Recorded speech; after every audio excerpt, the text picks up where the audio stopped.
Besti, mirip-mirip dengan Kalimantan. Di Jakarta juga ada loh yang namanya Kampung Apung, adanya di Jakarta Barat, Besti. Sejak 27 tahun lalu, kampung itu nggak pernah kering, selalu berada di atas permukaan air. Alias mengapung, Besti. Penasaran kan gimana warganya tinggal? Ini dia faktanya.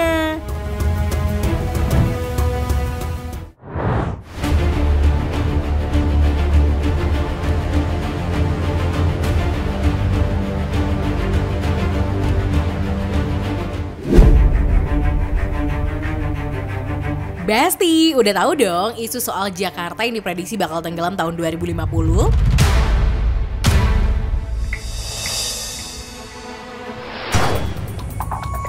Yaps, akibat penurunan tanah sebanyak 15 cm setiap tahunnya. Namun sebelum itu terjadi, ada nih satu kampung di Jakarta yang udah tenggelam lebih dari 30 tahun loh. OMG!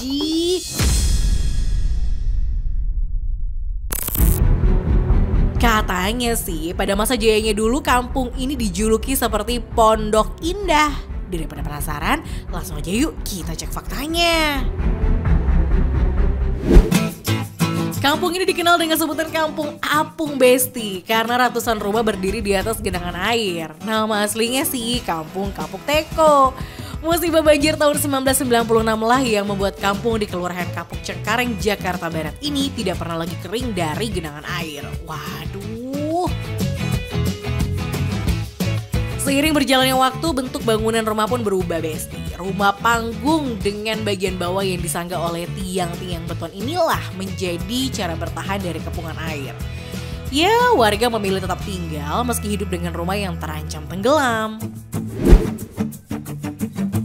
Salah satunya adalah rumah Ibu Nani yang memiliki bagian muka rumah sangat rendah nih, Besti. Ini berarti emang segini, Bu? Tadinya tinggi. Ini karena diuruk dari pendek kayak gini. Ini kan sampai sini. Ini apa? Tadi kan sampai sini juga pendek. Ini karena anak saya ada anaknya, jadi dinaikin dia satu kamar gitu. Ini berapa tadinya bisa kita berdiri tegak gitu, Bu? Bisa lah, kan dari bawah ke sini 3 meter. Waduh, berarti udah dinaikin 3 meter? Iya, 3 meter lebih lah, hampir 4 meteran gitu. Walah. Jadi tinggalnya segini, kira-kira 1 meter lebih ya. Iya, kira-kira. Ini kurang ya, Bu ya? Ini bawahnya juga kan keramik, ini bawahnya keramik. Oh, tadinya bawahnya keramik. Iya.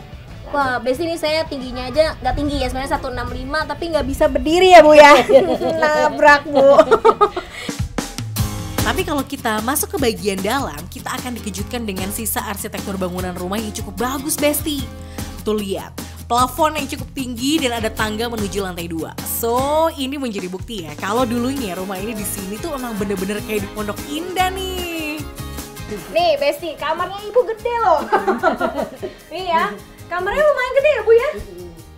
Jadi dulu bayangin aja nih, Besti nih, sebelum banjir pasti rumahnya bagus banget ya, Bu ya. Ini mah kurang dipoles dikit aja ya, Bu ya. Tapi bagus loh, Besti. Basic bangunannya tuh yang bangunan permanen, bukan semi permanen ya, Bu ya. Iya. Bahkan saking besarnya rumah ini, ada kamar lain yang gak terpakai dan lapuk kondisinya. Ya ampun. Oh, ini kamar gak kepake berarti, Bu ya? Ya tadinya sih dipakai, jadi bocor kan semua ini. Jadi kan juga ada binyawak naik juga. Dari Ya nggak tahu dia naik dari mana waktu itu sih. Pas saya mau ke dalam dia ada di tangga, jadi saya kaget gitu. Akibat penurunan tanah, alhasil area ini tuh jadi langganan banjir, Besti. Bekas banjirat pun juga terlihat jelas ya. Kalau musim penghujan datang, maka air di sekitaran rumah tuh akan rata dengan jalan. Aduh, bisa gawat nih, Besti. Apalagi kalau nggak ada pagar pembatas. Untungnya sih beberapa titik udah ada bantuan berupa pemasangan pagar pembatas tuh. Ini dari wihara. Dari wihara, Iya, bantuan berarti ya, Bu ya? Saya kan ini kan ngeri ya, nggak ada pagarnya. Dulu kan pakai bambu. Jadi karena anak-anak sering naik ya pada rubuh. Terus saya bilang sama PT ini gimana ya solusinya? Takutnya kan naik motor sih jatuh. Benar. Anak-anak banjir takut jatuh. Pernah ada korban, Bu? Di sana di kuburan ada 2. Saat ini kondisi rumah yang sejajar dengan jalan itu rata-rata adalah rumah lantai 2 nih, Besti. Sisa bangunan yang terbengkalai pun dimanfaatkan oleh warga. Nah, Besti, sekarang saya sedang berada di lantai 2. Ini adalah bukti bahwa sekarang yang saya pijak ini adalah area 2 lantai. Nah, Besti bisa lihat nih Besti, ini adalah balkon yang saya pijak ya. Nah, sekarang area lantai 2-nya dimanfaatkan sebagai MCK warga. Selain banjir, warga pun juga mengalami kesulitan air bersih. Pasokan air untuk kebutuhan sehari-hari diperoleh dari sumur pompa yang berbau dan tak layak konsumsi, Besti. Pompa yang udah berkarat dan tua ini ternyata masih mengeluarkan air yang cukup deras, Besti. Sekarang kita coba bantu salah satu warga yang ingin menampung air pompa. Ya, meski berbau, warga tetap menampung air pada ember-ember ini untuk kebutuhan MCK.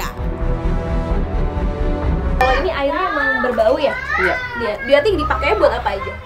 Mandi, nyuci baju, nyuci piring. Kalau yang putih-putih kita pakai ledeng. Oh, apa beli gitu? Beli. Aku seminggu 3 pikul. Berarti berapa ribu itu habisnya? 18.000. 18.000 seminggu.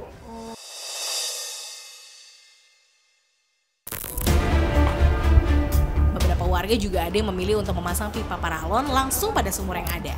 Bahkan salah satu sumur tuh sampai dipasangi 10 paralon loh agar mengalir ke rumah-rumah warga. Ini satu sumur ini mencukupi 10 rumah nih pakainya? Iya, ditarik sama Sanyo sama beliau karena di rumah-rumah itu mungkin beliau ada kamar mandinya ya kan, ditumpahkan ke kamar mandinya gitu kan dari Sanyo itu. Makanya pusatnya di sumur ini mah sumur gali dahulunya. Oh, ini sumur gali? Iya. Ini berarti nggak pernah kering juga ya Pak ya? Nggak pernah kering. Sedangkan untuk kebutuhan air konsumsi, warga terpaksa harus beli ke tukang air keliling, Besti. Ini airnya sisa satu kan ya? Iya. Dari mana ini ngambilnya? Dari Poglar Poglar jauh dari sini? jauh. Oh jauh.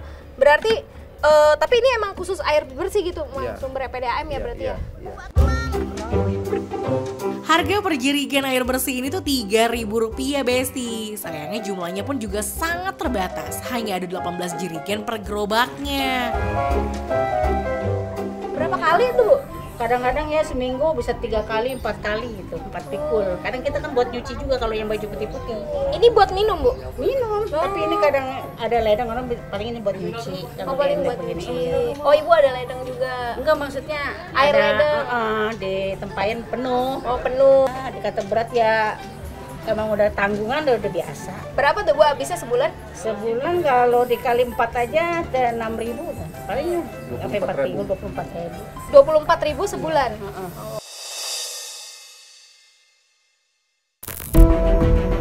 Oh iya Besti, akibat ketinggian banjir yang menenggelamkan permukiman ini, pemakaman pun ikut terendam. Kan masih ada jasadnya atau udah dipindahkan? Kalau dia untuk raga-raganya tulang belulangnya masih tetap ada sebagian dipindahin, ada yang enggak. Nah kayak macam itu tuh di situ kan dulu ada pondok. Kalau kayak ngono dibongkar udah dipindahin namanya tuh. Orang kebun jambu. Ini tapi yang masih ada ini masih ada Ini nih, masih Pak? ada ini. Berarti tulang suka belulangnya. diziarahin dong Pak?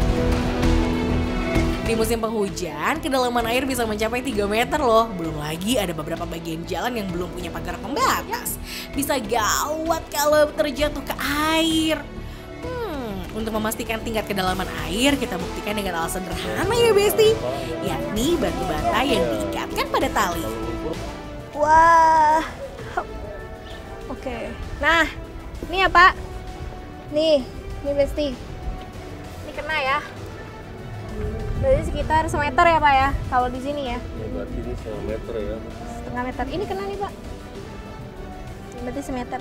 Nah, ini sebenarnya karena terhalang juga oleh lumpur sama sampah ya Pak ya. Sama sampah yang ada. Jadi sebenarnya kalau misalnya diinjak sama orang pun ya akan ke dalam juga ya Pak ya. Jadi diprediksi mungkin 2 kali lipat ya Pak. Bisa sampai 2 meteran. Kira-kira begitu. Besti bahaya banget apalagi kalau misalnya ada anak-anak. Sini Dek, sebelah kakak boleh gak? Sini. Nah kalau anak-anak kan tingginya cuma segini ya Besti rata-rata ya Pak ya. Iya, iya. Tuh dibandingin aja nih sama talinya. Tuh. Bahaya banget kan? Mulut dia kalau jelas Nah, pasti kelelep nih Besti nih. Besti, musim kemarau panjang saat ini membuat sebagian wilayah di kampung apung ini tuh kering. Nah, warga pun memanfaatkan lahannya loh. Wah. Ini kejadian langka nih di kampung apung yang biasanya rumah-rumah dihiasi oleh air. Sekarang bisa diinjak oleh kita nih, orang dewasa ya, bisa dipijak karena apa? Karena efek kemarau panjang yang kemarin terjadi. Jadi di beberapa sisinya Kampung Apung sekarang jadi lahan daun kangkung dan juga daun ubi. Lihat deh. Sebagian warga lainnya justru memanfaatkan genangan air sebagai ladang usaha ternak ikan lele nih. Wih, mantap. Lihat aja tuh, beberapa tambak lele menghiasi sudut-sudut permukiman. Tambak lele yang paling besar milik Bang Usman nih. Bang Usman, Ya. ini tambak lelenya. Iya, ini sisa ini. Ini sisa? Wah, emang tadinya penuh ini? Penuh. Saya satu kolom ngasih isi aja 1000 meter. 1000 ekor? Satu kolom. Dia punya 10 kolom, berarti 10.000. 10.000. Berarti Bang Usman ini manfaatin air yang ada ini ya, genangan ini ya. Genangan air ini. Saya udah berapa tahun? 7 tahun. Usaha lele. Cukup menjanjikan nggak Bang ini? Ya sebenarnya kalau kita tekun menjanjikan usaha ini. Amat ya. Wow, lelenya besar-besar dan juga sehat, Besti. Para pembeli lele tuh rata-rata adalah penjual warung pecel lele. Ya, memang selalu ada berkah ya di balik musibah. Namun warga Kampung Apung tetap berharap bisa kembali menginjak tanah yang dulu dipijak. Bukan lagi mendayung air di tengah rumah karena banjir. Oke deh Besti, cek fakta sampai di sini dulu ya. Sampai dijumpa di cek fakta berikutnya.